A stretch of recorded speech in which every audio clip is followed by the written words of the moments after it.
আপনার জীবনেও কি সমস্যা রয়েছে? অবশ্যই থাকবে। প্রত্যেকের জীবনেই সমস্যা থাকে। প্রত্যেক মানুষ জিজ্ঞাসাও করেন যে এই সমস্যা আসলে কি আর কেন আসে জীবনে। আপনাকে একটা কথা বলে দিই যে সমস্যা আসলে সেটা নয় যা আপনার পথে বাধা সৃষ্টি করে, বরং সমস্যা হলো সেটাই যেটা আপনি তখন দেখতে পান যখন আপনার একাগ্রতা আপনার পথ থেকে, আপনার লক্ষ্য থেকে সরে যেতে থাকে। আর এই সমস্যাগুলি দূর করার জন্য, এর সমাধান করার জন্য একটাই পথ আছে, নিজের সমস্ত ভাবনা আরো একবার একাগ্র করুন নিজের পথের দিকে, নিজের লক্ষ্যের দিকে। আপনার সমস্ত ভাবনা যদি কেন্দ্রীভূত হয় নিজের লক্ষ্যে, তাহলে এই সমস্যা দূরে থাকবে। যদি এরকম না হয়, যদি আপনার মন একটু অন্যদিকে চলে যায়, তাহলে এই সমস্ত সমস্যা আবার সামনে চলে আসে আর বাড়তেও থাকে। দেখুন, যেখানে আপনার লক্ষ্য রয়েছে, বাণ যদি সেখানেই চালাতে হয়, তাহলে দৃষ্টি তো সেদিকেই রাখতে হবে। তবেই তো আপনি সেই লক্ষ্য ভেদ করতে পারবেন। সেই জন্য মনে রাখবেন, সর্বদা লক্ষ্য রাখবেন নিজের পথে, সেই পথেই সামনে এগোতে থাকুন নিজের লক্ষ্যের দিকে। আপনি যত সামনে এগোতে থাকবেন, এই সমস্যা তত পিছিয়ে যাবে।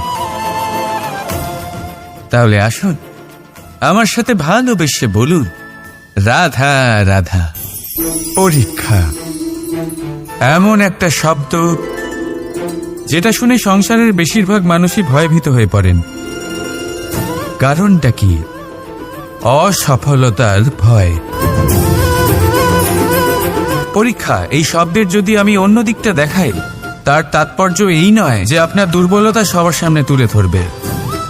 এটা তো হলো সেই যুক্তি যা আপনার বল, সাহস, শক্তিগুলি সবার সম্মুখে তুলে ধরবে। আগে হ্যাঁ, এটাই হলো সেই যুক্তি। আপনি নিজেই কখনো দেখবেন, পরীক্ষার সময় আপনার অন্তরের অনেক গুণ বাইরে বেরিয়ে আসে। এমন কোনো শক্তির উদ্ভব হয় যার বিষয়ে আপনি নিজেও জানতেন না, ঠিক কিনা? তাই এই পরীক্ষাকে কখনো ভয় পাবেন না। বিশ্বাসের সাথে নির্ভীক হয়ে এটার সম্মুখীন হন। দিনের শেষে এই পরীক্ষা শুধুই আপনাকে উজ্জ্বল করবে, আপনাকে আরো শ্রেষ্ঠ করে তুলবে। তাহলে আসুন আমার সাথে ভালোবেসে বলুন, রাধা রাধা। মানুষ জীবনে সবসময় শিখরে পৌঁছতে চায়, অনেক উঁচুতে উঠতে চায়, আর তার জন্য তারা কি না করে, পরিকল্পনা করে, ষড়যন্ত্র করে, প্রার্থনা করতে থাকে, আবার কারোর কাছে সাহায্যও চায়। কিন্তু এত কিছু করা সত্ত্বেও অনেক সময় মানুষ শিখরে পৌঁছতে পারে না। যদি পৌঁছেও যায়, তাও খুব তাড়াতাড়ি নিচে নেমে আসে। এর কারণ কি? একটা উদাহরণ দিয়ে বোঝানো যাক। এই হলো ময়ূর পেখম, আর এই হলো পাথর। যদি এই পেখমকে হাওয়ায় ছুড়ে দিই, তবে ও উড়তে থাকে, কিন্তু এই পাথর অতি শীঘ্রই মাটিতে নেমে আসে। এর কারণ কি? ভার। এই পাথর হলো ভারী, আর এই শিক্ষাই আমাদের গ্রহণ করতে হবে। ঠিক এইভাবেই যদি আমাদের মন দ্বন্দ্ব আর অহংকার দ্বারা পরিপূর্ণ হয়ে থাকে, তাহলে তা কখনোই শিখরে পৌঁছবে না। পৌঁছে গেলেও খুব শীঘ্রই মাটিতে নেমে আসবে। তাই এই মনকে হালকা করতে শিখুন, অহংকারকে, এই হিংসাকে ত্যাগ করুন। তারপর উঁচুতে উড়ে তো দেখুন, কত উঁচুতে উড়তে পারবেন আপনি। আসুন আমার সাথে ভালোবেসে বলুন, রাধা রাধা। কথায় আছে, প্রত্যেক পুত্র তার পিতার প্রতিচ্ছবি হয়, আর সমস্ত প্রতিচ্ছবি চায় যেন সে তার অস্তিত্ব প্রাপ্ত করতে পারে। পুত্র চায় সে যেন তার পিতার মতো হয়, বা কখনো কখনো তার থেকেও শ্রেষ্ঠ হয়। সেটা কোনো অনুচিত ব্যাপার নয়। অনুচিত তখন হয় যখন পুত্র নিজের পিতার মতো হবার স্বপ্ন পূরণ করতে গিয়ে, বা তার থেকেও শ্রেষ্ঠ হওয়ার স্বপ্ন পূরণে অনুচিত পথের আশ্রয় নেয়। কারণ তারপরে সে তার পিতার গুণগুলি আত্মসাৎ করতে চায় না। সে শুধুই এটা চায় যে সংসারের চোখে যেন আমি শ্রেষ্ঠ প্রমাণিত হই। এটা অনুচিত। সংসারে এমন অনেক মানুষ আছেন যারা এই কারণে শ্রেষ্ঠ হওয়ার চেষ্টা করেন যাতে তার পরিবারের তার পিতার সম্মান বৃদ্ধি পায়। এমনও মানুষ থাকেন, আর এটাই হলো পার্থক্য উদ্দেশ্যের। মনে রাখবেন, যদি আপনার উদ্দেশ্য শুভ হয় তাহলে পথও শুভ হবে, যদি আপনার উদ্দেশ্য অশুভ হয় তাহলে পথও অশুভ হবে। তাহলে নিজের পিতার মতো হওয়ার চেষ্টা অবশ্যই করুন, তার থেকেও শ্রেষ্ঠ হওয়ার চেষ্টা অবশ্যই করুন, কিন্তু মনে রাখবেন আপনার সংকল্প আর আপনার উদ্দেশ্য এই দুই শুভ হওয়া উচিত। তাহলে আসুন আর আমার সাথে ভালোবেসে বলুন, রাধা রাধা। অনেক সময় এমন হয় যে আমাদের শুভ মানসিকতা, শুভ বিচারে, শুভ কর্মে মানুষ সন্দেহ করেন, প্রশ্ন করেন, প্রমাণ চান, শুদ্ধতার পরীক্ষা দিতে বলেন, আর তখন নিশ্চিত রূপে কষ্ট হয়। আমরা ভাবি এটাই হলো জীবন। এত শুভ ভাবনা ভেবেও, শুভ কর্ম করেও মানুষ আমাদেরই সন্দেহ করেন। দুঃখ অবশ্যই হয়, কিন্তু দুঃখী হবার কোনো প্রয়োজন নেই। কেন নেই? কারণ যদি কেউ আপনাকে সন্দেহ করে, করতে দিন। সংসারে কি হয় তা দেখুন। এই সংসারে সোনার শুদ্ধতাকেই পরখ করা হয়, কয়লার কটুতাকে নয়। আপনি হলেন স্বর্ণ, তাই আপনার শুদ্ধতা অবশ্যই পরখ করা হবে, সেটা তো হবেই হবে। আপনি নিজেকে দুঃখী করবেন না। আপনার কর্ম শুধু একটাই, স্বর্ণর মতো উজ্জ্বল থাকা। এই সংসার আপনার ভাবনা, চিন্তা, কর্ম এবং শুদ্ধতার প্রমাণ পেতেই থাকবে। তাই আসুন আর আমার সাথে ভালোবেসে বলুন, রাধা রাধা। আপনি কখনো একটা পর্বতকে দেখে থাকবেন। দিনের বেলায় যদি দেখেন এই পর্বতকে কত সুন্দর দেখতে লাগে। এত বিশাল, এত সুন্দর প্রকৃতির এই দৃশ্য দেখে মনে শুভ চিন্তার উদ্ভব হয়। এবার সেই পর্বতকেই আপনি অন্ধকারে দেখুন, ততটাই ভয়াবহ মনে হয়। এবার এটাই হয় মানুষের সাথেও, আর এটাই হয় অন্য কোনো স্থানের সাথেও। এবার এর কারণ কি? তাহলে কি মানুষের রূপ, তার ব্যক্তিত্বের কোনো মাহাত্ম্য নেই? না, এরকম কখনোই নয়। এর সমস্ত কৃতিত্ব পায় প্রকাশ। শুধুমাত্র এই প্রকাশে আপনার গুণকে, আপনার ব্যক্তিত্বকে, আপনার রূপ আরো উজ্জ্বল করে সংসারের সামনে নিয়ে আসে। তাহলে আপনিও অন্ধকার থেকে প্রকাশের পথে অগ্রসর হন, সেই মানুষগুলোর দিকে অগ্রসর হন, সেই দিশায় অগ্রসর হন যা আপনার ভেতরের গুণগুলিকে, আপনার ব্যক্তিত্বকে সংসারের সামনে আনতে পারে। যদি আপনি তা করতে পারেন তাহলে আপনি জীবনভর সুখী থাকবেন। আসুন আর আমার সাথে ভালোবেসে বলুন, রাধা রাধা। আজ আমার কাছে একটা হাতুড়ি রয়েছে। অত্যন্ত শক্তিশালী হলো এই হাতুড়ি। এই হাতুড়ি দিয়ে প্রহার করে একটা গরম লোহাকে আপনি সুন্দর অস্ত্রে পরিণত করতে পারবেন। এই হাতুড়ি দিয়েই প্রহার করতে করতে একটা অত্যন্ত বড় পর্বত ভেঙে আপনি ওখানে একটা নতুন পথ নির্মাণ করতে পারবেন। এই হাতুড়ির স্বল্প আঘাতেই আপনি প্রসাধনের জন্য সুন্দর সুন্দর আভূষণ বানাতে পারবেন। কিন্তু যদি কোনো সুন্দর বাড়ি দেখতে পান আর তার ভিতে আপনি যদি এই হাতুড়ি দিয়ে প্রহার করেন, তাহলে তার বিনাশ হয়ে যাবে। এমনই কিছু হয় প্রেমের ক্ষেত্রেও। তা এতটা শক্তিশালী হয় যা সৃজন করে, কিন্তু সর্বনাশও এ করতে পারে। সবকিছুই নির্ভর করছে আপনার উদ্দেশ্যের উপর। এই উদ্দেশ্যকে শুভ রাখুন আর ভালোবাসার উপর একটু নিয়ন্ত্রণ রাখতে শিখুন, যেন এমন না হয় যে আপনি সৃজন করতে গেলেন কিন্তু সর্বনাশ করে বসলেন। আসুন আর আমার সাথে ভালোবেসে বলুন, রাধা রাধা। যে কোনো বস্তুর বা প্রাণীর আকার, স্থিতি, পরিস্থিতি বা শক্তি দেখে আপনি কি তার ক্ষমতার অনুমান করতে পারবেন? কখনোই না। আসুন আমি আপনাকে উদাহরণ দিই একটা তলোয়ারের। সেই তলোয়ার যার দ্বারা আপনি অনেক বড় বড় যুদ্ধ জেতেন, বড় বড় রাজাদের পরাস্ত করতে পারেন। এবার আপনি যদি এই তলোয়ার কাউকে দেখিয়ে তার থেকে তার বস্ত্র ছিনিয়ে নেন, তাহলে দেখবেন যখন সেই বস্ত্র ছিঁড়ে যায় তখন একটা ছোট্ট সূচি চমৎকার করতে পারে। তখন এই তলোয়ার কোনো কাজে লাগবে না। সেইভাবেই একটা মাছ কখনো বনে গিয়ে শিকার করতে পারে না, আর সেইভাবেই সিংহ জলের রাজা হতে পারে না। প্রত্যেকের নিজের নিজের দুর্বলতা রয়েছে, প্রত্যেকের নিজের নিজের শক্তি রয়েছে, আর এই প্রকৃতি সবাইকে এইভাবেই বানিয়েছে যে প্রত্যেকের মধ্যে কোনো না কোনো বিশেষ গুণ অবশ্যই থাকে। তাই যদি আপনি নিজের মধ্যে বা অন্যদের মধ্যে শুধুই দোষ দেখতে পান, তাহলে একটু ওপর থেকে দেখুন। সবার মধ্যে বিশেষ গুণ খুঁজে দেখতে শুরু করুন। আপনি বুঝবেন আপনি নিজেও কত বিশেষ আর অন্যরাও কত বিশেষ। আপনি বুঝবেন এই সংসার, এই প্রকৃতি হলো কতটা বিশেষ। তাহলে আসুন আমার সাথে ভালোবেসে বলুন, রাধা রাধা। ধরিত্রীর বুকে গজিয়ে ওঠা এই দুব্য ঘাস দেখেছেন?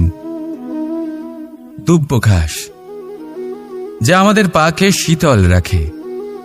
এতে যদি বসেন তাহলে মনে হবে নরম কোথাও বসে আছেন। এত ছোট হলেও কিন্তু এর মধ্যে গুণ আছে অনেকগুলি, আর যতটা ছোট এটা ততটাই বড় শিক্ষকও। কিভাবে? ভাবুন, পাতা ঝরার মরশুমের পরে সমস্ত পাতা একত্রিত হয়ে থাকে। একটা ছোট ফুলকি সবাইকে জ্বালিয়ে দিতে পারে, সমস্ত পাতা পুড়ে ছাই হয়ে যায়। কিন্তু এই ঘাসের কিছুই হয় না, সে যেমন ছিল তেমনই থাকে। কারণ কি হতে পারে? প্রথম কারণ, এরা ছোট হয়। দ্বিতীয় কারণ, এরা বিনম্র হয়, বড়ই সহজে দমে যায় এরা। তৃতীয় কারণ, এদের মধ্যে নমনীয়তা থাকে। আপনিও নিজেকে এরকমই বানিয়ে ফেলুন।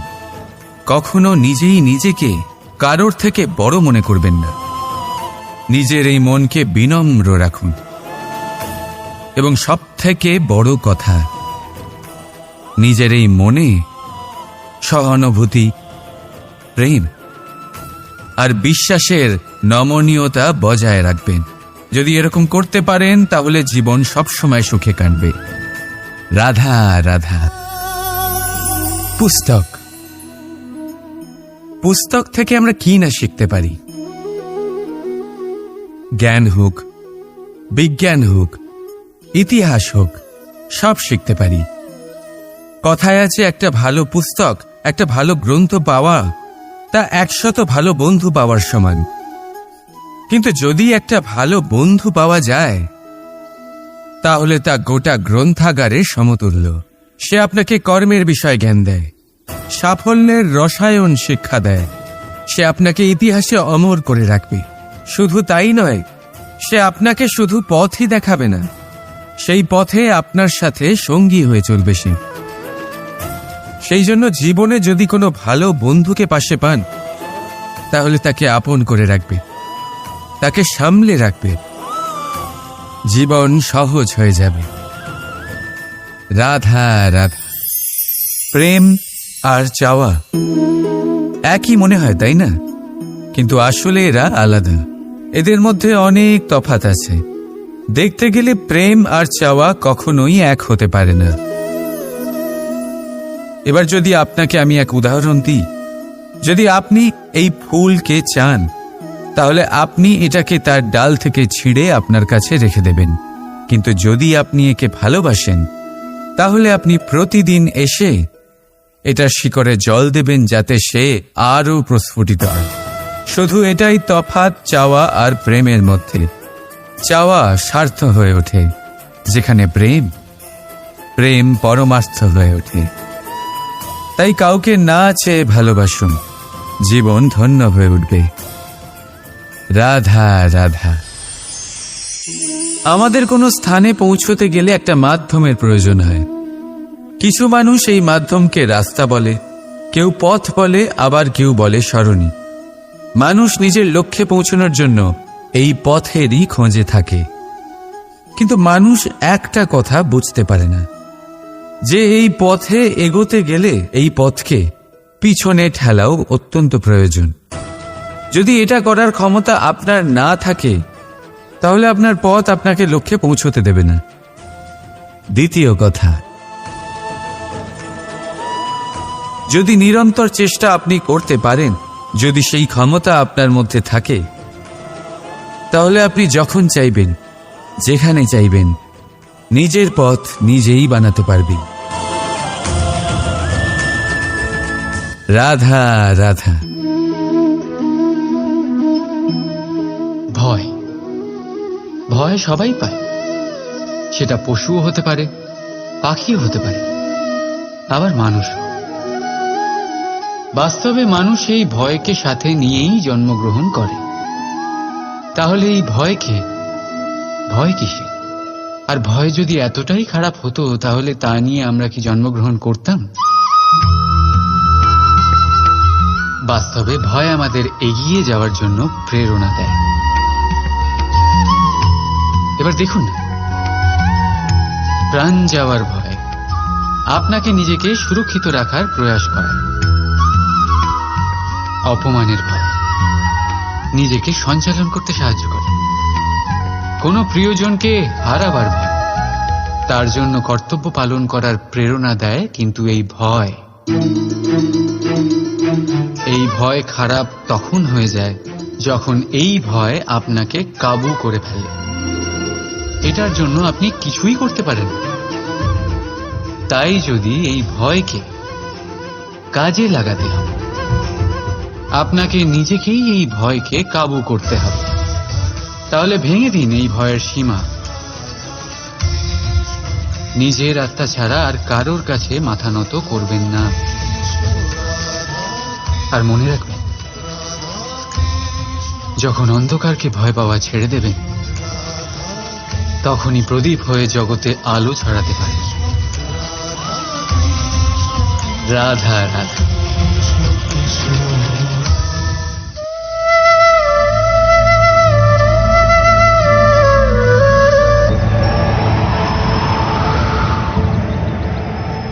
যখনই প্রেমের কথা আসে, সবার প্রথমে আমরা মনের মধ্যে একজন নায়ক আর নায়িকার ছবি এঁকি নিই। কি আপনাদের সাথেও ঠিক তাই হয় না? কিন্তু প্রেম কি কেবল নায়ক নায়িকার আকর্ষণের বন্ধন? না, প্রেম তো পরিবারের সাথে হতে পারে, মা বাবা ভাই বোনের সাথেও হতে পারে, বন্ধু বান্ধবদের সাথে হতে পারে, দেশ ও জন্মভূমির জন্য হতে পারে, মানবতার সাথে হতে পারে, কোনো শিল্পের সাথে হতে পারে,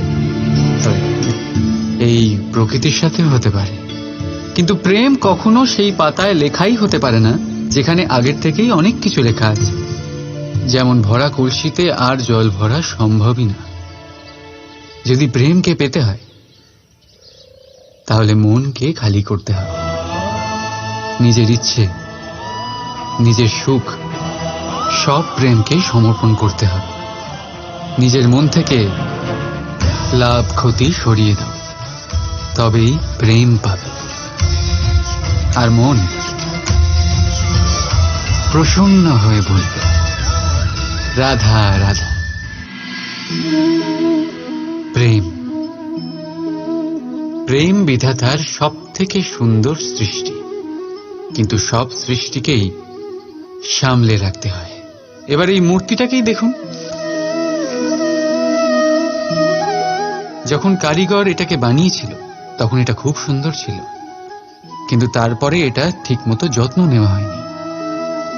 এর স্রষ্টা এর দেখাশোনার কর্তব্য ঠিক করে পালনই করেনি। আর এখন এই মূর্তি অসুন্দর লাগতে শুরু করেছে। ঠিক এইভাবেই শুধু মুখে বললেই প্রেম প্রেম হয়ে যায় না।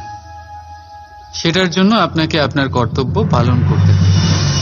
স্বদেশের রক্ষা, পরিবার পরিজনদের সুরক্ষা, সন্তানের সংস্কার, জীবন সাথীর দায়িত্ব, এই কর্তব্য যতক্ষণ না পালন করছো প্রেমের থেকে দূরে সরে যাবে। তাই যদি প্রেমের অমৃত পেতে চাও সঠিকভাবে কর্তব্য পালন করতে হবে আর মন থেকে বলতে হবে রাধা রাধা। প্রেম সংসারের সব থেকে পবিত্র বন্ধন, কিন্তু সত্যি বলতে কি এটা বন্ধনের থেকে মুক্তি, স্বতন্ত্রতা।